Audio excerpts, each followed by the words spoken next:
everyone. I'm Emily Siné, tonight's moderator.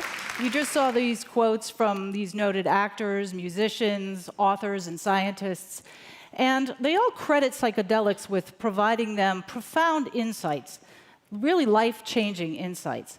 And as Oliver Sacks said, he once wrote that psychedelics revealed to him what the mind is capable of.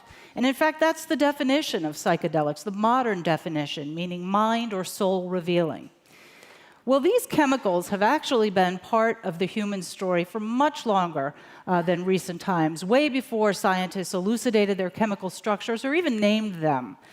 So tonight, before we meet our panelists and get into the discussion, let's get a little introduction to this long, strange trip. Humans have been using plants and fungus to change the experience of consciousness for a very long time. 9,000-year-old cave paintings depict rituals with psychedelic mushrooms. Psychedelics were often used in religious ceremonies as sacraments for divination and healing. It wasn't until the mid-20th century that science got with the program. Early psychedelics research transformed neuroscience. We began treating 5 patients for 26 days. In clinical trials, psychedelics like LSD showed extraordinary potential. It's an important drug in treatment of mental and emotional disorder. These substances rose from obscurity to miraculous promise in a matter of years.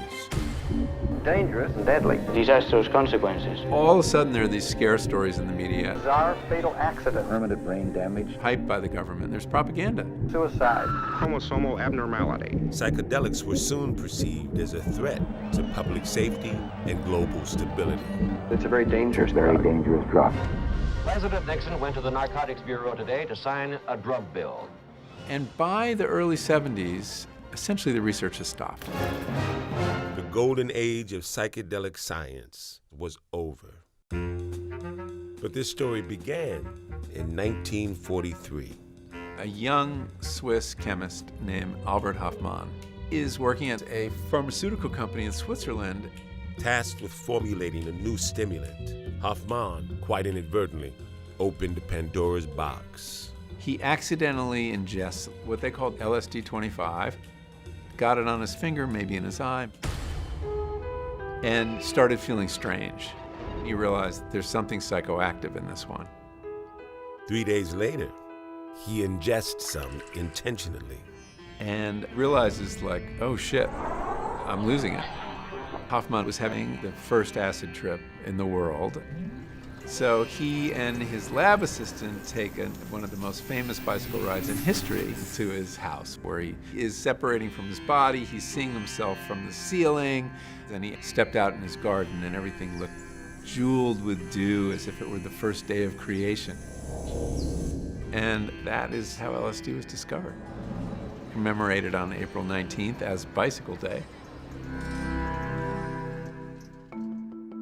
Sandoz, the company Hofmann worked for, provided LSD-25 for free to scientists around the world. They basically unleashed this open source research effort where they offered huge amounts of it to any researcher, basically with a nice piece of stationery.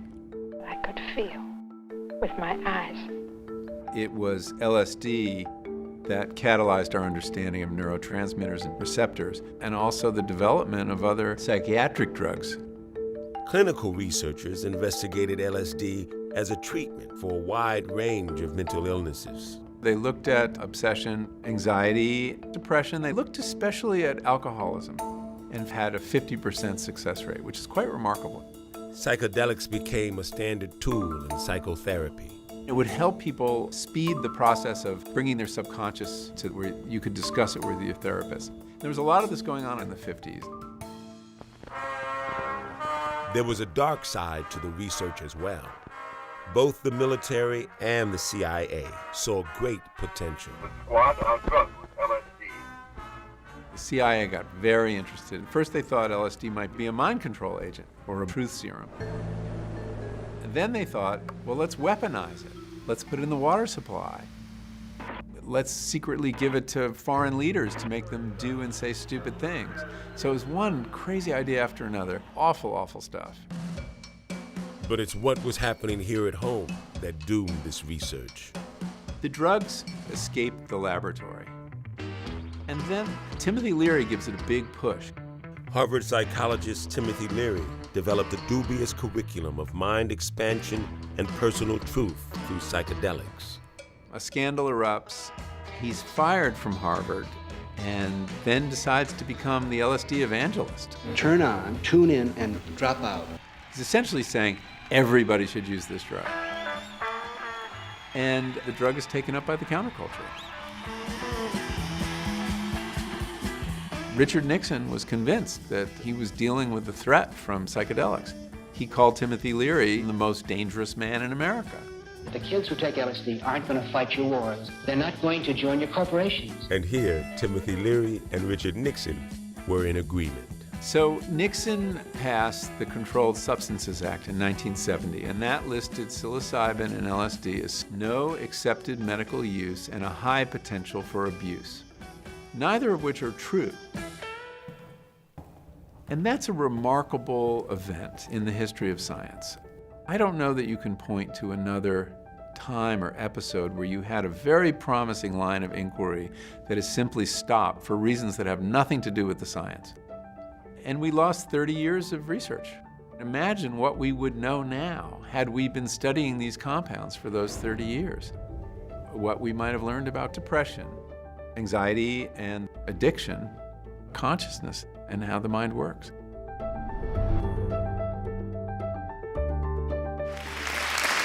Okay, let's meet our panelists. Our first participant is a psychiatrist working to find better treatments for some of the most debilitating illnesses affecting human beings, including depression, anxiety, and addiction. Please welcome Stephen Ross.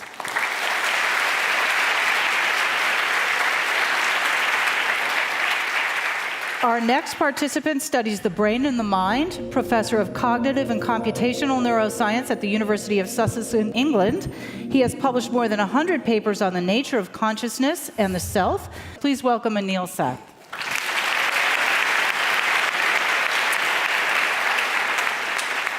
Our next participant wants to understand how babies think and what that reveals about all of us. Professor of psychology and philosophy at the University of California at Berkeley and author of the best-selling book, The Philosophical Baby. Please welcome Alison Gopnik.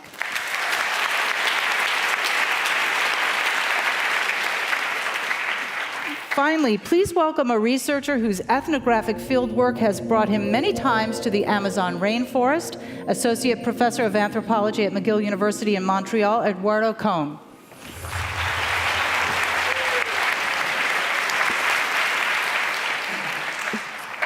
So welcome, everyone, and I think we need to start with understanding what we're talking about here. And Stephen, I'm going to task you with this, to define, if you can, what are psychedelics?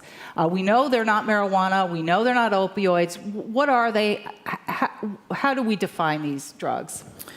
Well, they're a group of drugs that profoundly alters consciousness. They do it all by activating the subtype of serotonin receptor, the 2A receptor. All of them do that.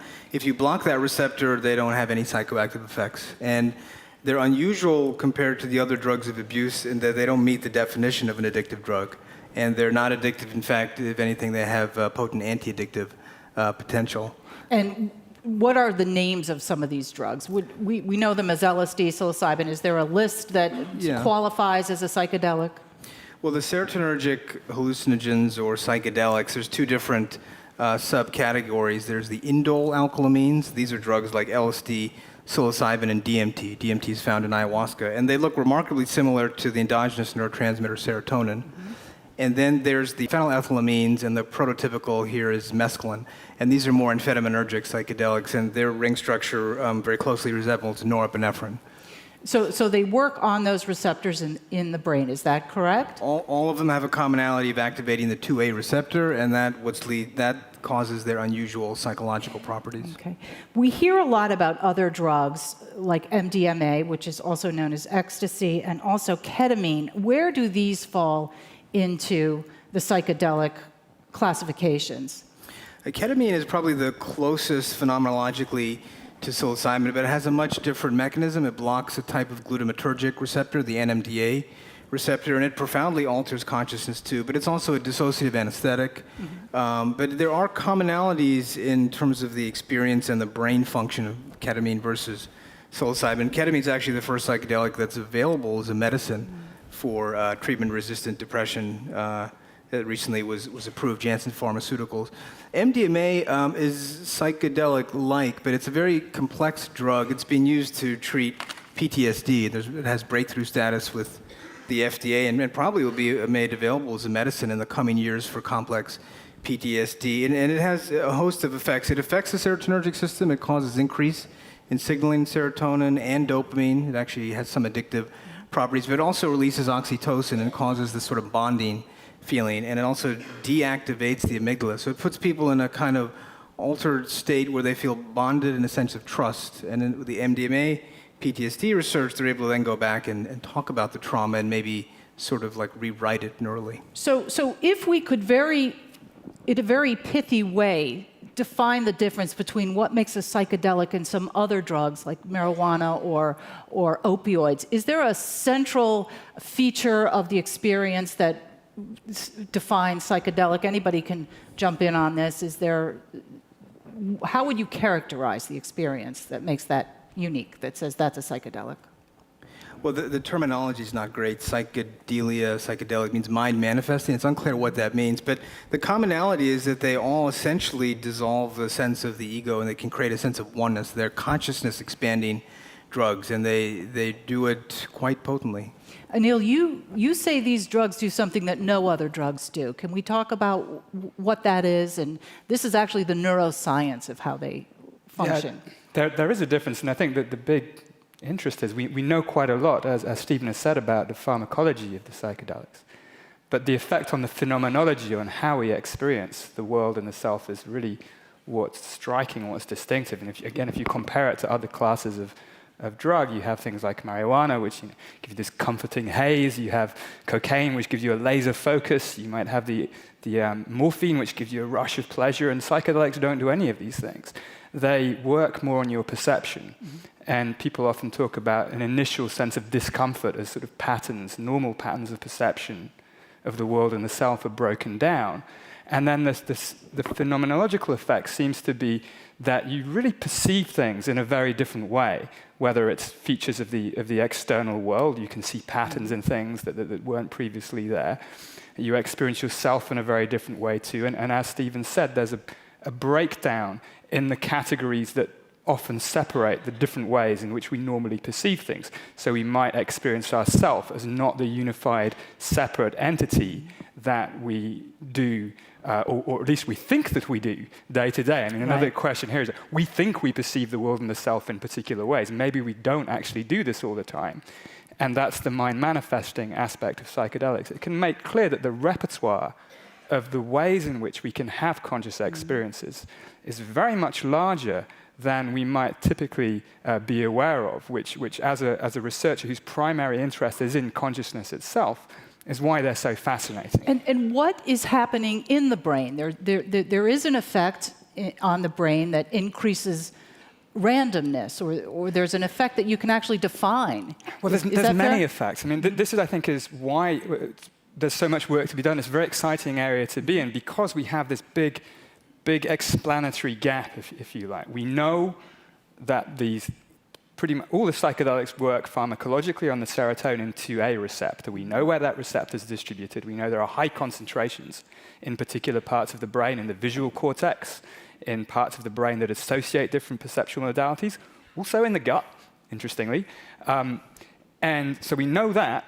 And then we know the phenomenological effects of these things, connecting the two. So what are the effects of these targeted pharmaceuticals, compounds, at the level of the brain dynamics and brain organization? That's what's interesting. And this is one example. This is some work that we did in collaboration with a research group at Imperial College London, one of the first groups, along with Stevens, to study these compounds in brain imaging. And what we found in this particular experiment was that the brain on psychedelics, this is LSD and psilocybin, becomes more random. That's to say, each part of the brain, what you see in this picture is different parts of the brain. The redder they are, the more random the activity is compared to a baseline of no psychedelic. And this is just one way of saying that on psychedelics, the brain seems to be exploring a larger repertoire of possible states. And that may underlie this kind of expanded space of possible experiences that we have. Amazing. Alison, you look at this from a very different perspective. You understand how a child's mind works. What he just said relates to some of the things we've talked about earlier on before the show in how the child's mind works. Yeah, so one of the things that we know from looking at children and looking at brain development is that we see in the course of development a shift from a brain that looks more like the brain that Anil is talking about, a brain that has more local connections and fewer long-distance connections, to a brain an adult brain that's much more structured and also much less flexible, much less plastic. So if you're thinking about children, what you see is that you see an early period where the brain and the mind are very good at learning, very good at exploring possibilities, good at doing things like crazy pretend play. Not very good at putting on your jacket and getting to preschool in the morning. Not very good at actually going out and acting effectively. And what cognitive scientists have been thinking about this is that there may be a real purpose for this. It's not just that the children are sort of defective adults. If you look in areas like artificial intelligence, it turns out that there's this basic tension between what people sometimes call exploration and exploitation. There's a basic tension between trying to have any kind of system that's good at exploring possibility, that's good at creating new possibilities, new alternatives, and one that's good at focusing and getting things done and acting in the world. And what evolution seems to do is to solve this tension by giving us this long period, and our human childhood is longer than any other, where we can just be in this state of very wide-ranging exploration. We can be noisy, we can be random, we can do strange things, we can have imaginary companions that seem vivid and real to us, but we don't have to do very much. And then we can use that kind of exploration as adults to find new possibilities. And one of the challenges of human adulthood is that we seem to have some ways of going back and forth between this adult state of being very efficient but not so flexible, and this more childlike state of being very creative and open, but not as efficient. And psychedelic substances seem to reinduce something like that childhood state. And there's actually some recent experiments suggesting that at least some of these literally open up windows of what neuroscientists call plasticity, this kind of openness to experience, even in adults where normally that kind of openness would be shut down. Eduardo, you've spent a lot of time in the Amazon, and you say that they've somehow managed to achieve a balance between the two tensions that Alison is talking about, flexibility versus openness. Tell us about your experience and what you learned from them. I want to come back to the term psychedelic, which I think in traditional context is quite an appropriate term. You can think of the term, the etymology, psyche, mind or spirit, and deluan, manifesting, revealing. Amazonians use a series of technologies, one of which is a psychedelic plant, a decoction, ayahuasca, but other ones as well, such as dreaming, to find a way to be in touch with what they consider the mind of the forest, the mind-like qualities that one finds in complex living ecosystems. And they use that as a form of guidance. And they do so in such a way that what they do is they kind of break down the sort of normal, everyday way of living, adult way of living, you could say. They break down the way in which we kind of get our marching orders from the languages we speak. We have our identity based on the way that words hold who we are. And they find a way to communicate and be in touch with a larger communicative field. Part of this is quite practical, like listening to bird calls and walking in the forest, and some of it's a bit more esoteric, like remembering and interpreting dreams and taking certain psychoactive psychedelic substances. But they do there's a ritualistic aspect to it, is that right? And, yes. And they don't, it's not it's a well thought out program that they have that's different than what we're familiar with here. And they do it through a ceremony. That's right. There are ceremonies to take psychedelic plants, and those are part of an ethical practice. That is, they use these to do something in the world that's correct, to find the correct path. So it usually involves using this technique to fall back into a larger realm of communication to understand a way forward. So it's done for a reason. Often it has to do with healing individual people who are sick, finding what the problem is, finding solutions to communal problems, to even larger problems. We have some video from one of these ceremonies. I think we can show that now. This is the preparation of ayahuasca by a woman who's very dear to me. Her name is Mukutsawa from the Sapara community of Nanchamakocha. She's cutting up and boiling the Banisteriopsis capi vine along with Psychotria viridis. Tomar ayahuasca nos abre una gran puerta del conocimiento, donde llegamos niveles de que para conocer cómo está tejido, estamos relacionados como ser vivo y con otros seres, nuestro cuerpo, nuestra vida. That's her son Manari Ushiwa, a spiritual leader from the nation, and they're beginning to take the medicine now.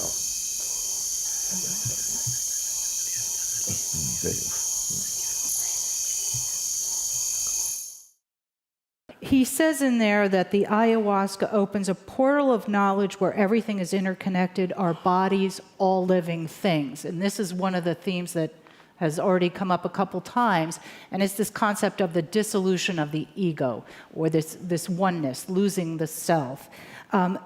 Anil, tell us about how that might have some neuroscientific underpinnings.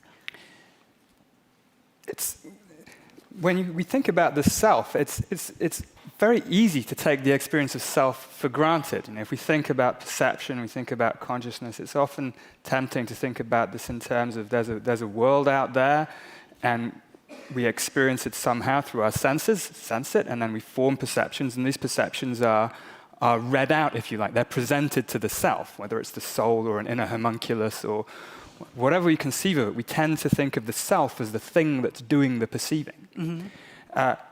But what we're finding, sort of independently from these psychedelic explorations, is that the self is itself a perception.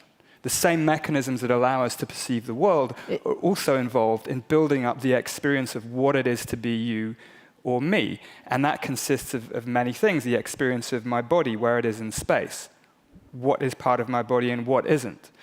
My sense of agency and will over events, my identity over time.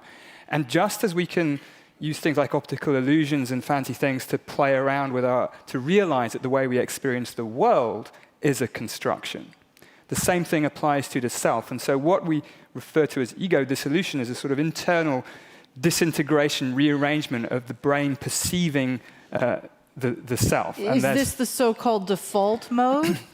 I think it's related. There's often this, I think this slide is going to come up at least 600 times this evening. The default mode network is being asked to do often a lot of work in neuroscience. So this is a particular network of brain regions that co-activate typically when you're not doing anything else. And they tend to have an association with just mind wandering, when you're not focusing on the outside world. So people associate it with self-perception more than external perception. Now, it's definitely a huge oversimplification to say that's where the self is, that's where the soul is, the default mode network. No. However, it's one of the sort of reliable neuronal fingerprints of the typical experience of integrated selfhood for us every day. And one of the things we can see in the brain in the psychedelic state is a reorganization of these so-called resting state networks, these brain regions that tend to show correlations normally, whether it's the default mode or another one. We see a reorganization and a breakdown of these typical networks. Could that be an explanation for the experience, the mystical experience that people have? it's a step towards that explanation. I mean, one of the issues, one of the problems I think we face in neuroscience is it's very tempting to put somebody in a brain scanner and then you see an area light up, or maybe even a few areas in the network, and say, that's the area for jealousy. That's the area for right-wing political beliefs. And that's the area if you like Tabasco. And that is, that's not how it works. There are neural, as a firm materialist, I believe every experience that we have has a basis in the activity of our brain. But it's not as simple as associating a single area or a single network with a particular experience. But it does speak to the issue, because we can start to see, okay, how does our experience change under psychedelics? And then we look and we see, these sorts of things, like the integrity of the default mode network, that in most other manipulations remains intact. I mean, you can see the intact default mode network even under cases of loss of consciousness. If we start to see these things reorganize in psychedelics, that's a big clue about how to understand the distinctive phenomenology of psychedelics. Stephen, you're actually looking at mysticism in religious leaders, using psychedelics to replicate or reproduce that. Tell us about some of those studies. Yeah, I'm leading a trial at NYU. We're doing it in conjunction with Johns Hopkins, and we're administering several sessions of high-dose psilocybin to religious professionals, like rabbis and priests,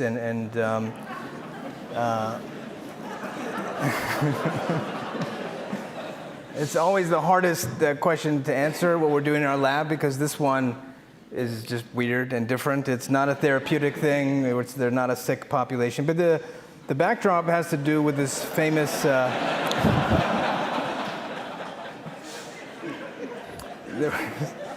There was a famous experiment conducted in 1962 led by Walter Pankey, who was at Harvard. He was a psychiatrist and in the divinity school there. His supervisor was Timothy Leary. And he had this idea that psychedelics, he looked at different branches of mysticism and religion, and there seemed to be a commonality there. And then he looked at indigenous use of psychedelics, and they seemed to line up in terms of the experience. So his idea was that psychedelics could induce a mystical experience, and what would it do to religious trainees? So he took a bunch of religious trainees, he put them all in the Marsh Chapel in 1962, half got high-dose psilocybin, half got a control niacin, and what he found is that a very high percentage of those that got psilocybin had full-blown mystical experiences, and they went on to follow these individuals over the next several decades and found that the majority found it one of the most spiritual and meaningful effects of their lives that informed their practice as a religious scholar. In our work with psilocybin and cancer, we found that the mystical experience actually mediated some of the effects, the anti-anxiety and antidepressant effects of psilocybin. There was an older literature that suggested that. And so we're trying to see if religious professionals, given their background perhaps in experience altered states or spirituality, can they make nuanced discriminations about the mystical experience? Can we learn something qualitatively about their experience? And the other more complicated thing, and I have no idea whether this will actually have any effect on religion ultimately. We're not doing this in any way to try to dismantle organized religion. We're just looking. Another way of looking is that it could strengthen people's faith in religion, or it could help people have spiritual experiences that are outside the confines of religion. But the religious professionals, we're looking to see if they can unpack the mystical experience better for us. Eduardo, you have spent time in the Amazon, again, with shamans and the indigenous people who are inducing a mystical experience with almost a religious-like mission. They have a message from your experience. Take us through a little bit of that and what they are trying to tell us. Well, the shamans that I work with in the Amazon, and this is an image of a trip we were on just about 10 days ago, they feel the Zapata nation is a small nation. They were a much larger nation before the rubber boom of the 1920s, early 1920s, that almost decimated their society. And their elders tell them that they're in some ways the spokespersons of the spirit life of the forest to the world, and they have something to say. And in fact, we spent a lot of time talking in that trip to the forest of what I'm supposed to be saying here. And what is that? What do they want us to know? They want us to know that the world we live in is a living world where mind is in a constant state of emergence, but that world is under threat. And we need to do something to learn to connect ourselves to that. And in some ways, if we, as individuals may suffer from illnesses like depression, in some sense we're entering into a planetary depression, where our less expansive forms of thinking are leading us to treat these living spaces as resources and not the generation of a kind of emergent mind. And their message is to say, look, these are places of possibility, and to continue to have a possibility as a human species, we need to be able to connect with these places and to preserve the possibility of connecting with those places. That's their message. Define the shaman and how they get to that point, how they're able to convey this message. Well, so shamans are an interesting kind of a doctor, and psychedelics for them are an interesting kind of a medicine, because we usually think of doctors prescribing medicines to patients. Psychedelics are generally the kinds of medicines that doctors take. That's what so oftentimes there are many different ways of taking psychedelics in the Amazon, but one of the ways is that the doctor, the shaman, takes the psychedelic, and the patient is there being healed by the person who's taken the psychedelic. Not necessarily in the way that we're often talking about here, where we give it to the patient, right?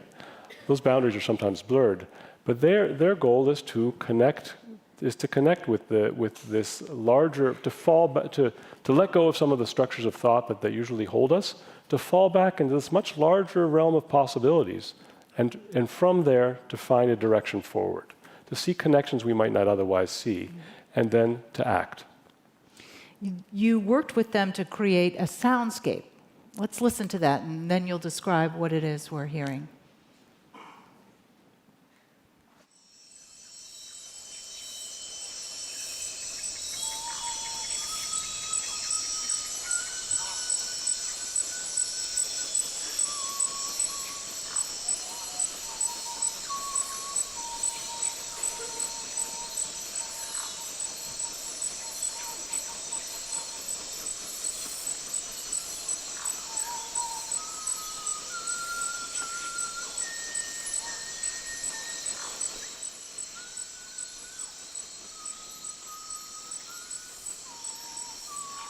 So this is a soundscape from the forest. We've made recordings with various tape recorders. Manadi, the spiritual leader, has one. I have one. A sound artist has one. And you hear what you hear are the incredible orchestra of a communicating universe. On top of that, there's also a shamanic chant recorded during an ayahuasca ceremony. And this is the sort of chant that sort of holds open a space of possibility in a world that is rapidly dissolving and being recreated. On top of that, you also hear 1,000-year-old archaeological instruments that we brought to the Amazon from a museum collection. There you can see one of the instruments there, and we are making a soundscape that will allow people to hear how these instruments and what they were used for. These are instruments that were created in rainforest settings to connect with the mind of the forest. And we're trying to recreate that and allow people to experience that. One of the things we talked about a little bit earlier, and maybe each one of you can talk about this, is that we're talking about a sense of oneness, but it can be achieved without psychedelics. Isn't that so? And isn't that one of the things that emphasized in Ecuador and with children? It's not only psychedelics that can get us there. Is that fair to say, Allison? Yeah, I think that's a really important point. So, what psychedelics are doing is taking advantage of brain chemistry that we know was already there, and part of what that brain chemistry is doing is providing, as Anil said, a much richer range of states of consciousness than we typically think of. We were at a conference really recently where there was a panel about altered states of consciousness, and someone quite sensibly said, what's the altered supposed to be? You could argue that the state of consciousness I think of as professorial consciousness, when we're sitting there at our desks and focusing very carefully on just one thing, like that's a really weird altered state of consciousness compared to most of the consciousness we have most of the time. But I think the more specific thing is that there seem to be these states of consciousness that track the kind of openness and flexibility and plasticity, whether they're the result of meditation or the result of various kinds of religious practices, or have been for a long time connected with the use of these substances. And I think another important thing to say, a point that Eduardo made, is that those states of openness just create a possibility. They don't solve things. What they do is provide people with a set of possibilities, and what happens, what they learn, what they experience, those are the things that actually seem to allow adults or communities to come to solutions, or for that matter, children to come to solutions that they wouldn't be able to come to otherwise. But it depends on what happens. It depends on what you know. It depends on what you learn. And that's very vivid in the case of these substances, where what's called set and setting, the context, what's happening, the integration afterwards, the sense of preparation beforehand, those all seem to be really crucial to the experience. Yeah, that's right. I think at the end of ayahuasca ceremony, it's often emphasized that's when the work starts. You know, that integration. How do you take advantage of the sense of those experiences of the openness, the dissolution, the rearrangement and reorganization? That just provides material to later work with. And yeah, I think you're right that there are, of course, other avenues to having different kinds of non-professorial experience. But it's also, I think... But by the way, my recommendation is have tea with 4-year-olds. Just hang out with 4-year-olds. It's a very, very easy, legal, low-risk psychedelic experience. But I think it's also, it's probably an exaggeration to think that you can attain the same equivalent experience by meditation or by breathing very fast, or by, in my lab we do funny stuff with strobe lights. It's really amazing to me actually. You shine a fast 10 hertz, very bright strobe light, you sit in front of it with your eyes closed, you will start having visual hallucinations very quickly. But they will not be of the same sort. And in fact, even within the different sorts of psychedelics we've been talking about, one of the mysteries there is, even though they work on pretty much the same receptor system, the phenomenology can be very different. The phenomenology of ayahuasca can be very different from the phenomenology of LSD or psilocybin. So yeah, there are multiple ways to get us out of the professorial mode, or whatever the mode that we're used to experiencing things are. But they do different things too. Alison, you have two hats. You are in the philosophy department and in the psychology department. How does psychedelics relate to what a philosopher would think about the mind? Do we need philosophy if we have psychedelics? We always need... Do away with all that?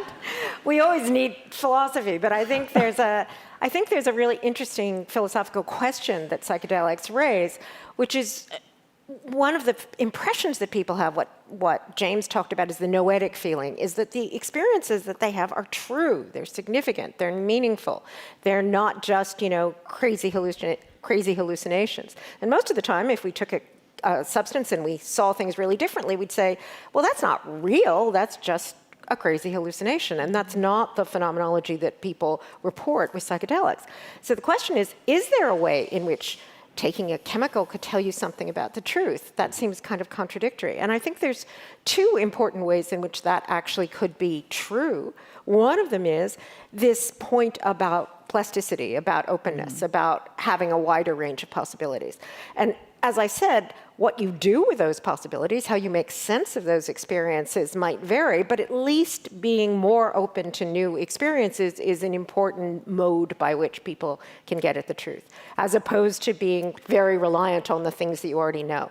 And I think the second point, which connects to something that Eduardo said, as well as what Anil said, is, most of the time we go around with something that as scientists we know is a hallucination.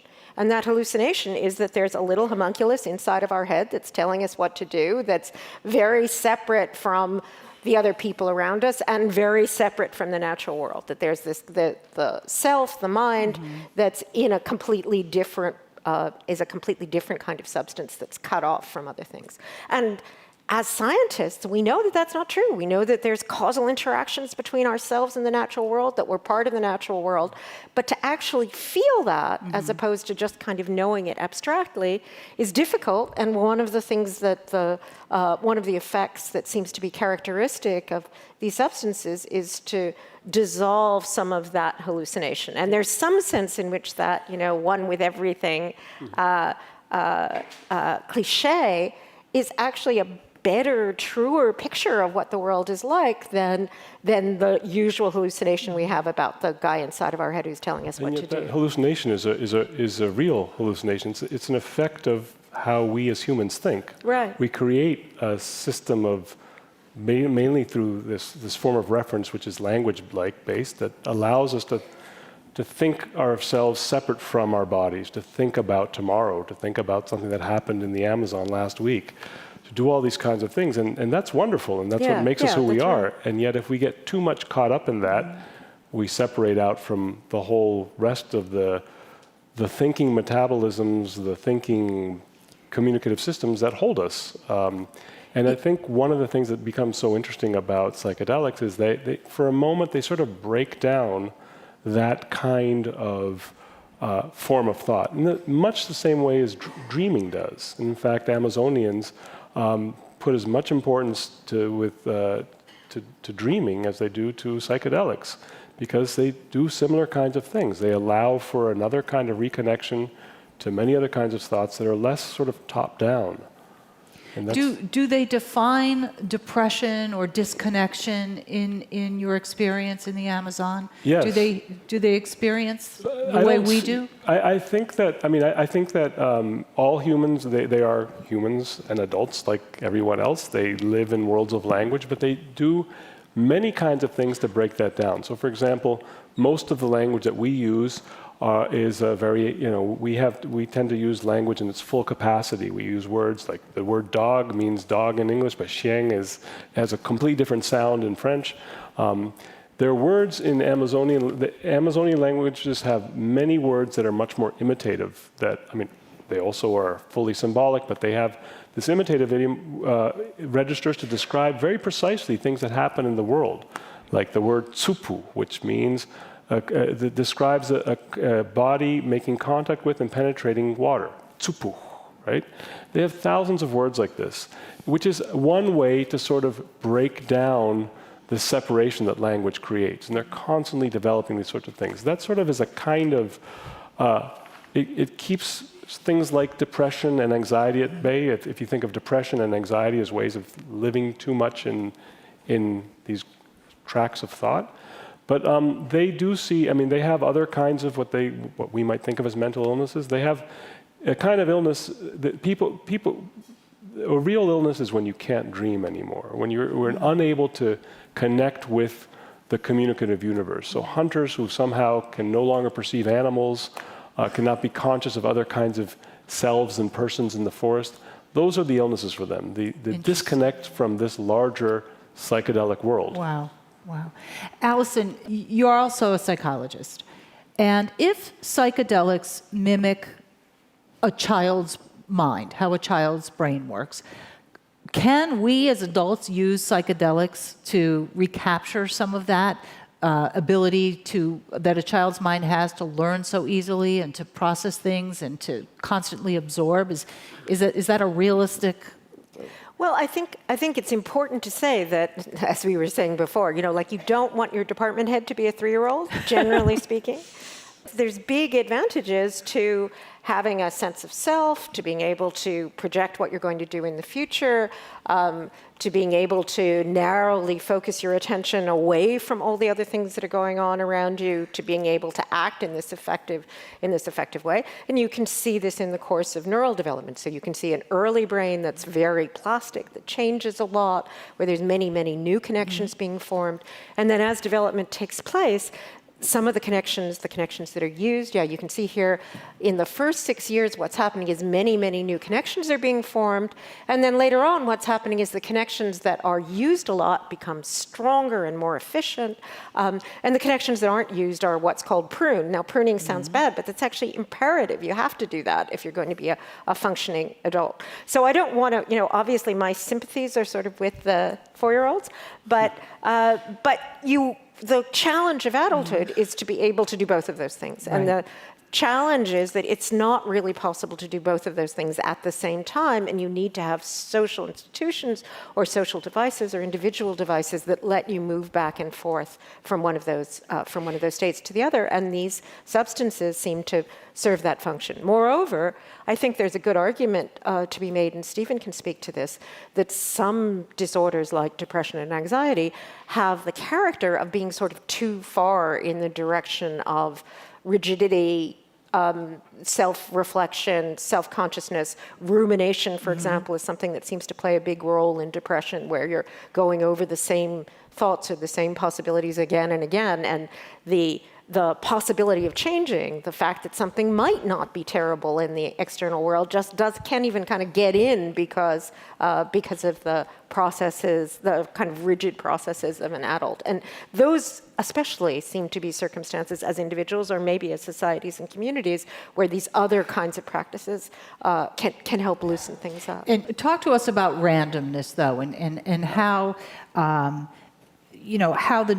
how psychedelics affect the neuroscience of what's happening in the brain and affect randomness. Yeah, this gets us back to, I think, what we were talking about a little bit earlier, about connecting the dots from what we know about the fine-grained pharmacology of psychedelics at the serotonin receptor to their effect on the large-scale patterns of the brain that may open up a larger repertoire. I think Michael Pollan has that nice phrase of shaking the snow globe.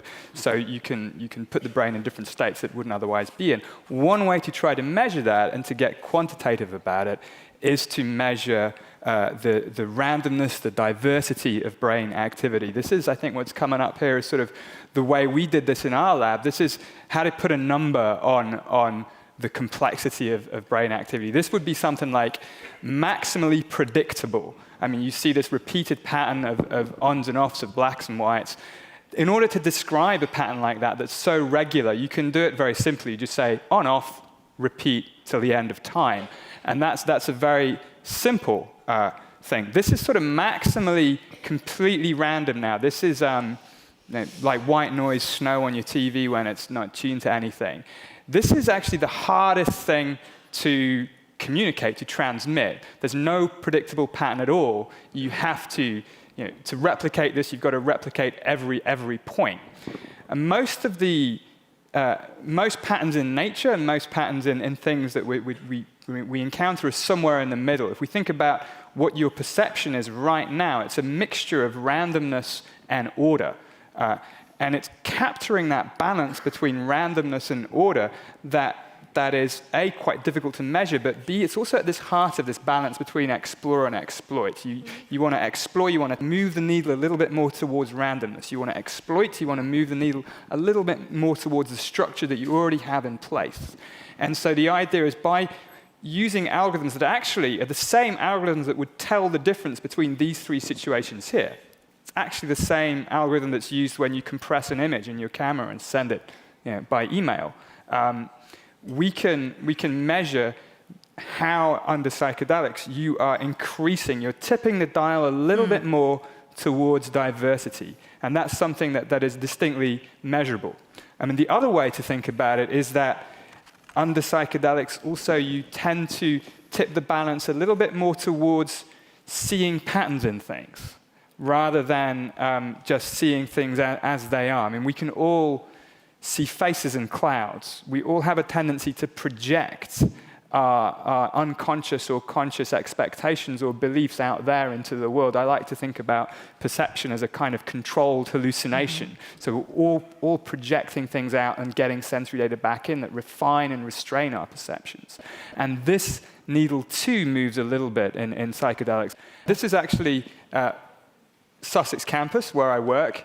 And what we've done here is we've taken a kind of panoramic video of campus, and we've used the machine learning algorithm, which is very good at detecting or classifying objects in scenes. It's one of these so-called deep convolutional neural networks. It's very good. And what we do is we run it backwards. So we tell the network there are dogs, and the network then updates the images. And so it's not like just photoshopping dogs on. I mean, dogs are coming out of everywhere. The whole thing is suffused by dogs. So it's not actually like there's dogs in the sky. There's a few too many dogs around there. And I'm not saying this is equivalent to a psychedelic trip, but there are, some people say there are certain similarities. And the reason for doing this is, it's a lot of fun, but we can use it for open days and things like this. Come to Sussex, you'll have fun. But it gives us a way of getting, again, more detailed. So what might be going on within the brain that specifically leads to the sorts of phenomenology? And if, to the extent that that is similar to a psychedelic experience, we have a hypothesis from there that what's happening is, again, it's moving the needle, but this time the needle is moved towards you're more inclined, you're seeing more patterns in things. There's more top-down activity in the brain where your prior beliefs or expectations are overwhelming the sensory data so that your controlled hallucinations become a little bit less controlled. How do you actually measure that, though, in the brain? This is the challenge. So for measuring just the randomness or diversity of activity, that we can do. And we've seen that already. There are many ways we can try to measure whether there's more kind of top-down projection in the psychedelic brain. This is an MEG scanner. This is where we get some of our data from. We don't collect it at Sussex. I work with the group at Imperial College London who collect the data, London and Cardiff. But it's really, the short answer is we don't know yet. I mean, we can try to, we have to somehow fit computational models of brain dynamics that are doing something similar to that movie that I just showed you of Sussex, and see whether those computational models also fit the psychedelic data quite well. There's an overlap here between what people are doing in what's now called computational psychiatry. So, for instance, there's often an association made, and I don't think it's a particularly good association, between psychedelics and psychosis. I mean, back in the beginning of this research, psychedelics were originally called psychomimetic drugs. They were simulating psychosis, and maybe the extent to which they do is in this hallucinogenic property. And now in computational neuroscience, we can build models of how psychotic hallucinations might be produced by the brain in terms of these expectations having a overly strong effect, and we see they fit the data when we put people in brain imaging. And so trying to do that in the case of psychedelics would be one way to approach that question, but we're very much at the early stages of that. Very interesting. So we really have to talk about how psychedelics are becoming medicines, treatments for a variety of conditions. Stephen, you've taken up the mantle here. You're really on the cutting edge. This has not been so easy to do, to pick up the thread of psychedelics that were dropped a number of years ago. How did you get into it? Where are you now with this? Describe a little bit of the obstacles that you faced when you wanted to explore this. Yeah, I got into this randomly. I didn't know anything about it. It was like not part of my medical training at all, zero. It wasn't part of my psychiatry residency training, and it wasn't part of my addiction fellowship at NYU. The only thing I heard were some of the urban legends about it and all of the negative stuff. But what I didn't find out was that they were a huge part of psychiatry. And in 2006, a colleague of mine just one day started talking to me about ayahuasca. I didn't know what ayahuasca was. He told me that they were celebrating Albert Hoffman's birthday, 100th birthday. Why would anybody do that? And so he said, no, psychedelics were I think they're a big part of psychiatry. And you didn't have to look very hard, hidden in plain sight. I couldn't believe that it was a huge part of psychiatry for about 25 years, from the 50s to 70s. There were over 40,000 research participants. And what really got me is the most studied indication with the best data was LSD treatment of alcoholism. And me being an addiction expert and alcohol being arguably the worst drug of them all from a public health perspective, that really captured my attention. And But I thought, well, so what? I mean, that's an interesting thing. But it turns out that psychedelics had restarted in the early 90s. Rick Strassman started it off. Even though Richard Nixon declared war on drugs and enacted the Controlled Substance Act, there was always a route to do research with psychedelics. And Rick Strassman got that going, and then Charlie Grove at UCLA and Roland Griffiths at Johns Hopkins, Francisco Moreno at University of Arizona started bringing it back. And Charlie Grove, I went to UCLA for medical school, and he really encouraged me in 2006. You should do this, and you should do an extension of our psilocybin advanced cancer trial. But meanwhile, that wasn't so easy practically. Is that fair to say? You have to get what's called a Schedule I license. It took 2 full years to get the license. It was incredibly difficult. I'd been working with the DEA a long time as the head of our substance abuse division, but there were administrative hurdles. I didn't think we would get very far. I thought leadership would say no way, but most of the leaders at NYU kept allowing this to go on, except we had a brick wall at Bellevue, my hospital that I totally love, where the head of the hospital said, I'm not going to let you give psychedelics to dying African Americans in this hospital. He cited Tuskegee and just said, we're not going to get in the media in a negative way. And so I was kind of heartbroken that my sort of beloved hospital did that. But then the NYU Dental School reached out to us. And I didn't know we had a dental school at the time, but those dentists. I think that's the only psychedelic study to ever take place in a dental college. Wow. Now, you're talking about psilocybin, but a lot of the original research that was mentioned in the introductory package used LSD.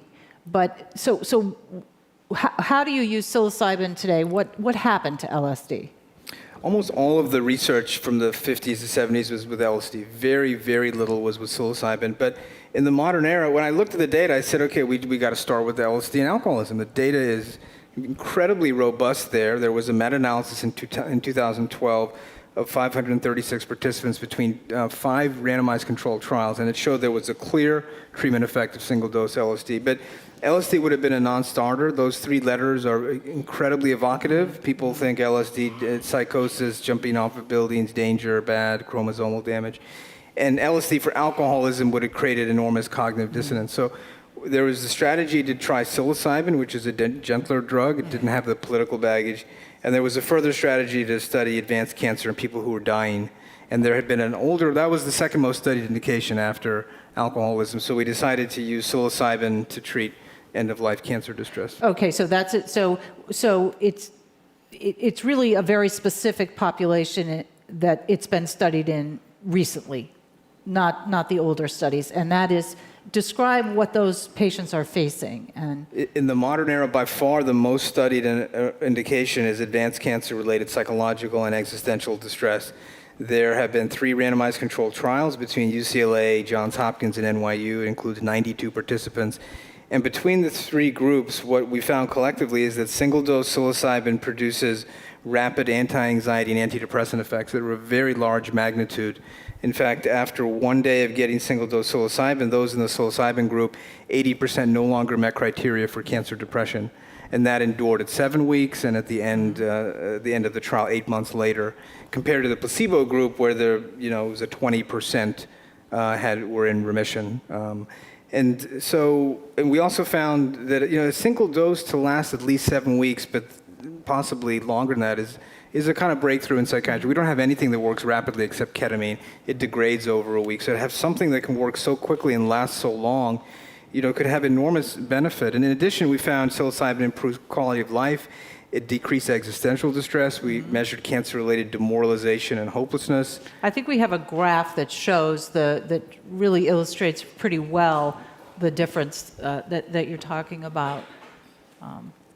So tell us what this is. Yeah, so you can see that the typical antidepressants, if you test antidepressants in the general population of people that have major depression, it's actually, now that the data from pharma that was suppressed has been published, it's the 60% is lower. These are people that respond. It's maybe more like 53, and the placebo is a little bit higher, maybe 45. So for severe depression, antidepressants tend to work. For other forms, they don't. They're medicines that take a while to work. They can have enormous side effects. In cancer-related depression, the meta-analyses show that the antidepressants don't work any better than placebo. It's about a 40%. So if our finding is real, that 1 day after getting it, 80% are in remission compared to 40% if they responded several weeks, could have big implications in the treatment of people facing end-of-life distress who are depressed and anxious. We actually were able to interview two of the participants who were in that study on using psilocybin, and I think we can take a look at that. I was diagnosed with ovarian cancer, stage 1C. My first thought was, now I know what I'm going to die of, which couldn't have been true anyway. You still never know. I felt a lump in my neck that came out positive for Hodgkin's lymphoma. My life was just consumed by fear that this is coming back. Things just really spun out of control. I was given the psilocybin. I took the pill. I was in a space where nothing existed except me. I became aware that this is probably what death would feel like. I'm still with my soul, but I'm not here anymore. And it sort of gave me a lot of comfort because it really wasn't that bad. It kind of gave me peace of mind because I had such a tremendous fear of this unknown that was death. I saw a large lump under my ribs, and it was not the cancer. It was my fear. I just screamed, "F you, who the f do you think you are? Get out!" It was my real fear and it went away. I banished it. I saw this black smoke come out of my body, like a mushroom cloud. I was thinking, from now on, there's no more fear of death or cancer to terrorize me. I'm healed. I have everything to look forward to. And then I started to have very deep, deep feelings. The only way I could describe it, even though I'm an atheist and I still am, was just bathed in God's love. It was untainted. It was just pure happiness, pure harmony. It's beautiful. I have felt a different reality. It's almost like hope.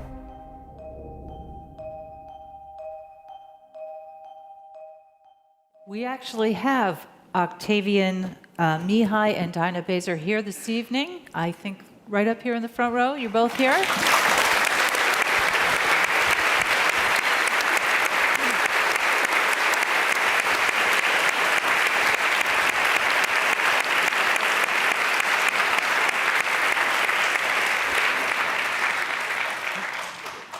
Octavian, where are you now? How are you doing? Thank you for coming and sharing your story. Yeah, thank you for having me. I'm doing great. My cancer is cured, basically. It's been over 5 years now.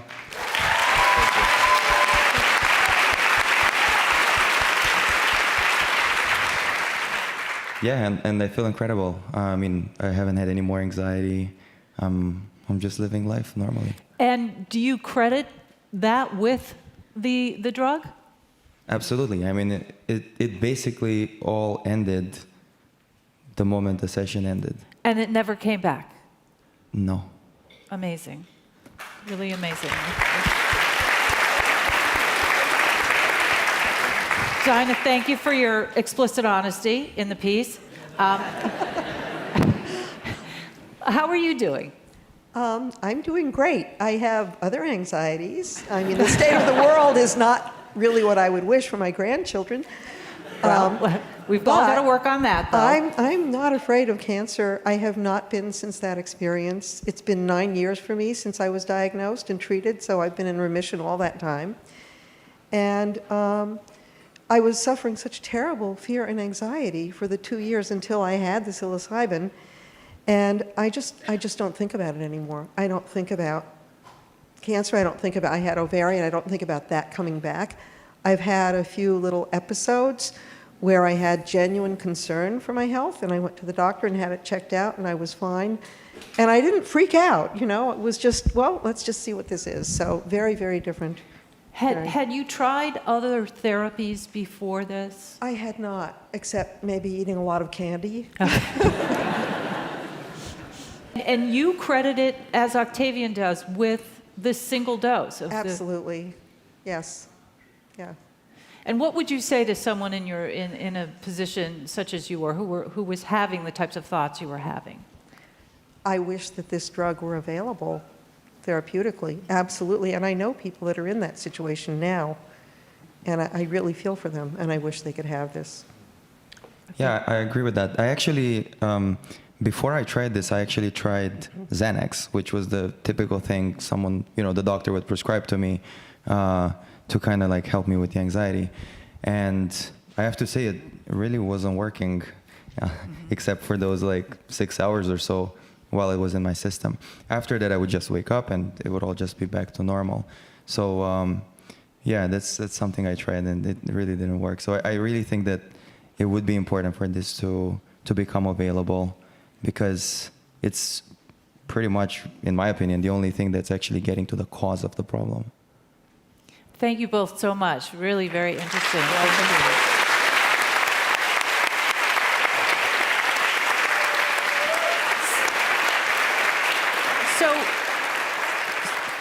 So right now, the most of the research currently being done that's finished was in patients who had cancer. Is that correct?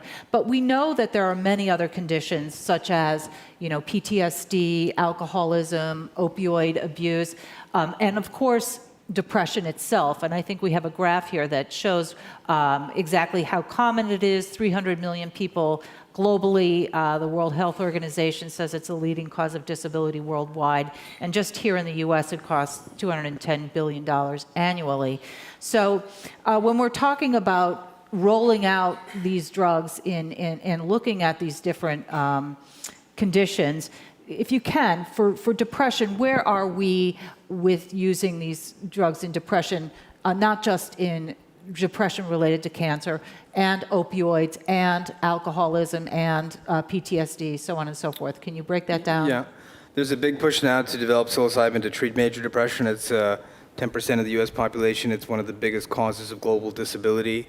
And the data from the cancer work was taken up by several companies. One is the Usona Institute, the other is Compass, and they've gone to regulatory agencies. In fact, the FDA has granted Compass breakthrough status to study psilocybin in treatment-resistant depression. The only data was a small trial done at Imperial College by Robin Carhart Harris that didn't have a control group. So the data on depression is very small. It potentially is very promising in that area. And we're about to be involved in a multi-center trial using psilocybin to treat major depression. And I think that it's a great idea to sort of go in that direction. What I like about psychedelics, they're being tried on very difficult to treat disorders that do not have good treatments. End-of-life existential distress, there is zero pharmacologic treatments for that. The treatments for depression tend to not work that well. They have lots of side effects. Addiction is in the other area, as I mentioned, the most studied indication was alcoholism with LSD. In the modern era, that's been taken up. Our group at NYU is doing a trial led by Michael Bogenschutz using psilocybin-assisted therapy to treat alcoholism. We're almost done with that trial. Another 20 participants to go, and we've done it in about a year. Matt Johnston's leading a trial at Johns Hopkins using psilocybin to treat tobacco addiction. That trial is also nearing the end. There's a trial at the University of Alabama led by Peter Hendricks studying psilocybin to treat essentially crack cocaine addiction in African-American individuals. And there's promising data there. There's a trial at the University of Madison, Wisconsin that just started or about to start using psilocybin to treat opiate addiction. And our lab is also moving in the direction of opiate addiction as we have this horrible crisis. So there's so many different directions to go, and it keeps opening up. Hopkins has designed a trial using psilocybin to treat anorexia, the most fatal psychiatric condition with no medication. So there's so many different directions to go therapeutically. So we're at the beginning, would you say? We're at the beginning, but I would predict over the next 5 years, psychiatry will be radically transformed, because I would predict in 3 to 5 years, MDMA will be rescheduled and made available for PTSD, and I think psilocybin soon after that. So in 5 years, practitioners will be able to use ketamine, MDMA, psilocybin in highly regulated settings for very difficult to treat disorders, and I think that'll radically change psychiatry. I want to come back to deliver a few key caveats on what we're talking about, but Eduardo, I want to ask you a question. You have seen this in a very different setting. Does it surprise you at all that psychedelics are now sort of possibly becoming key treatments for some of the major illnesses that we have.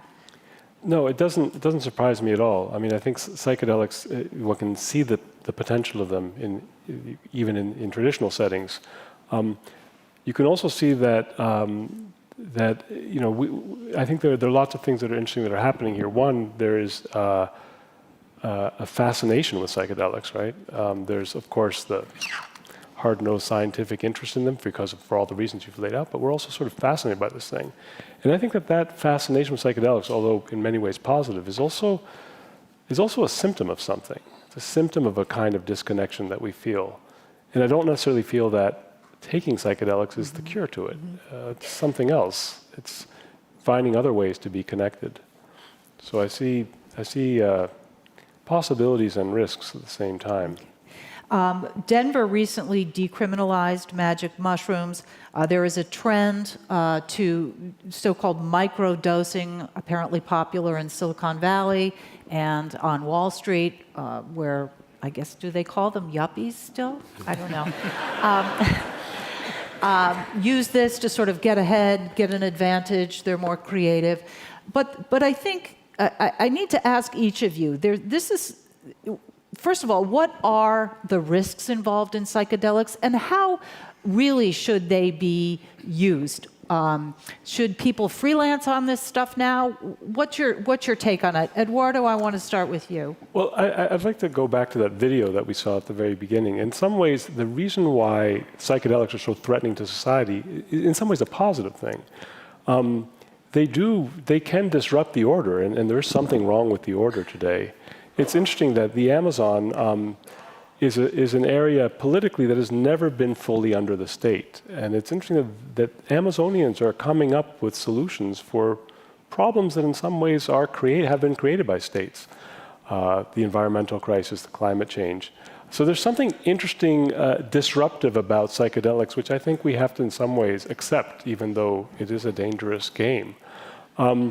But I think there are many dangers. I mean, there's a real problem with in the Amazon of ayahuasca tourism. There's a fascination with this, leading people to go into the Amazon, disrupting traditional. Meaning people traveling there. What is that exactly? Ayahuasca tourism is a phenomenon that's very strong, much stronger in Peru than it is in Ecuador. With a lot of people searching for, feeling that this is the solution to their problems, and bringing lots of problems to those areas because of that.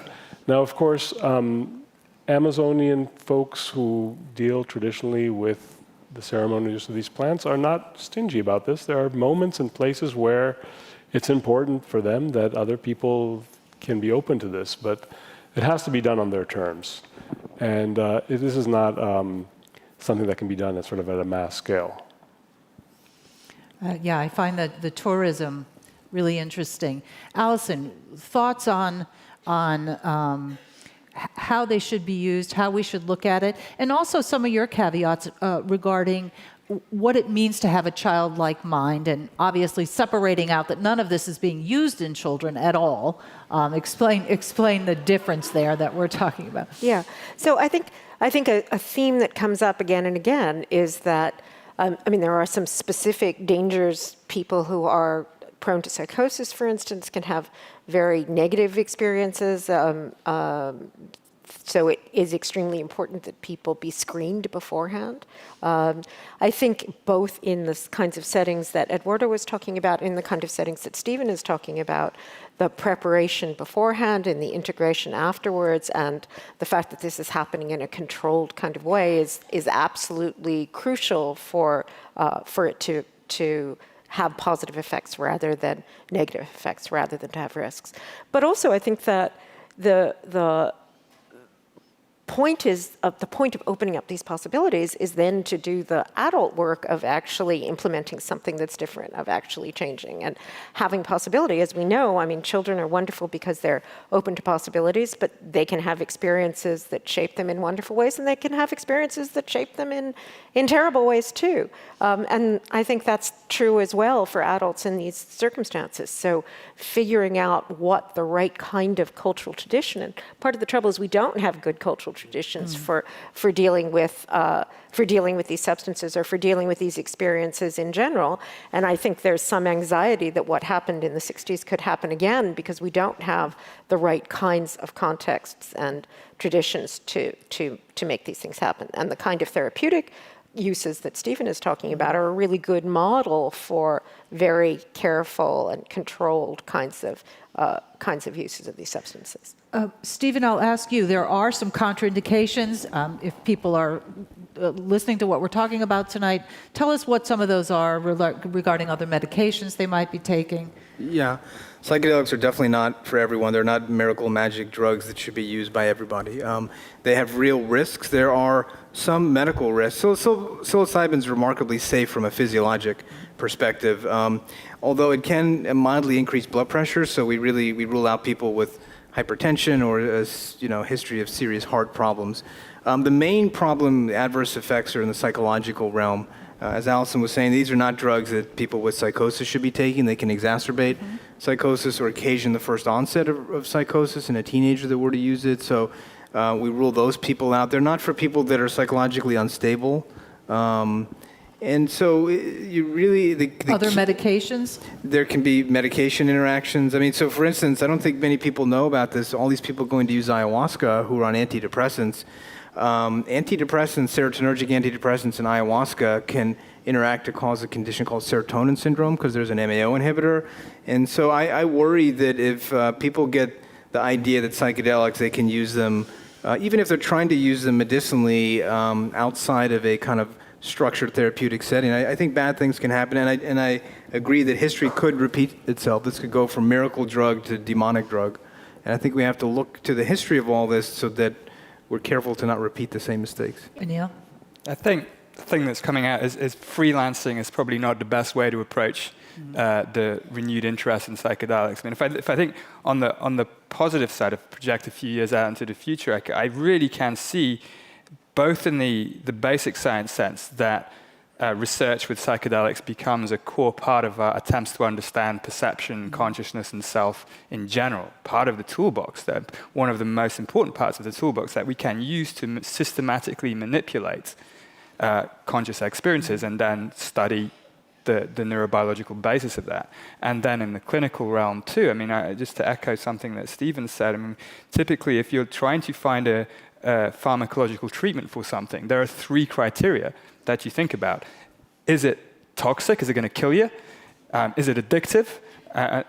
Does it affect the system in question? And you want the answer to the first 2 questions to be no, and the third question to be yes. And for psychedelics, ticks all those boxes. Plus, there seem to be plausible mechanistic reasons why it might have an effect. So for something like depression, was mentioned, depression can be characterized to some extent as repetitive ruminative thinking. So the idea that you can open up new ways of thinking, break the ruts, shake the snow globe, that's at least a plausible starting point. It's of course not a fully fledged theory of the psychopharmacology of depression, but it's a starting point. And the fact that maybe you only need one trial rather than loads. I mean, that's another great point. Of course, this is also why the pharmaceutical industry has been less, maybe not so keen to take it out. You can't make many money out of it, for Christ's sake. You want a drug that costs a lot that people take every day. That's not the psychedelic way. So I think there's a lot of positives, but as well as the pharmacological interactions, and I just want to echo this thing about ayahuasca and SSRIs. It's really important that those do interact. But setting is critical. And so back to where we started, the signature effect of psychedelics is that the malleable way with which they affect our experiences of the world and the self. You can take an antibiotic. It doesn't matter where you take it. It's going to have the same effect on your system. Maybe much the same for some other psychoactive drugs, but the effects of psychedelics depend so much in the context you're in, which is why we have the shamans in the Amazon, why we have the white coat shamans in the psychedelic trials of Stephen, to be guided through these experiences in a way that allows you to integrate them later on, after the event. That's where the risks, that's where the caveats are, that's why freelancing is not so good. But done the right way, I'm really excited about where we might be in a few years' time. Give me your picture of a few years from now. Where do you think this is going? In the neuroscience, I think we'll have connected the dots a lot more. As Alison said, we're at the beginning, we know the pharmacology, and we know the phenomenology and some of the large-scale stuff. We would be able to answer one of the questions you asked me earlier about, for instance, why is it that these psychedelics have the specific effects they do on phenomenology, on the dissolution of the ego, on seeing patterns in clouds, or seeing life where we don't experience the connectedness of all things. We'll be able to connect those dots much more strongly.